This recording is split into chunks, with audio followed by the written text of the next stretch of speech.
The hungry wooden man. He only took a small bite of a fellow wooden man's corpse. He never expected it would start a war. Just one day earlier, a wooden man wandered into a quiet room. He looked around with curiosity and soon noticed the corpse of another wooden man lying nearby. Beside it was a piece of paper covered in mysterious symbols, but it wasn't the symbols that caught his attention. It was the scent coming from the corpse. Drawn by the strange aroma, he broke off a piece and placed it in his mouth. To his surprise, it was unbelievably delicious. A wave of comfort and satisfaction washed over his body. Once he had eaten his fill, the wooden man turned his attention back to the symbol-covered paper. Cautiously, he began to read the incantation aloud. Suddenly, a flash of light appeared outside the door. A new wooden man stepped into the room. The first wooden man smiled with excitement at his new companion. He picked up the leftover pieces of the corpse and offered them to the second wooden man, but things didn't go as planned. The second wooden man lunged forward and nearly bit off the first one's fingers. Furious, the first wooden man hatched a new plan. He ordered the second one to wait by the door and follow his lead. Then, he chanted the spell again. Another wooden man appeared.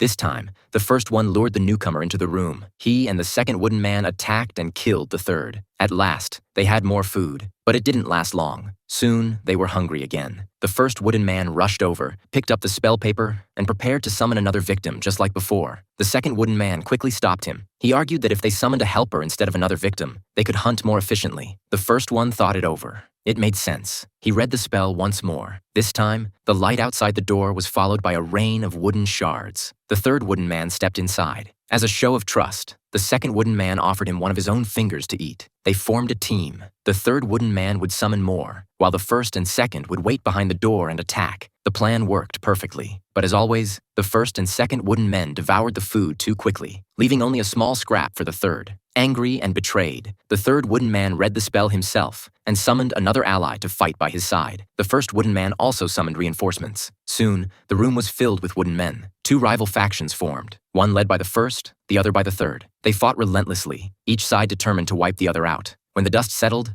only the first wooden man stood. He devoured the remains of the fallen, but his body, designed to hunger endlessly, soon craved more. He reached for the spell paper again, preparing to summon another wooden man. But as he opened his mouth, nothing came out. He had lost the ability to speak. Without food, his body quickly began to fall apart.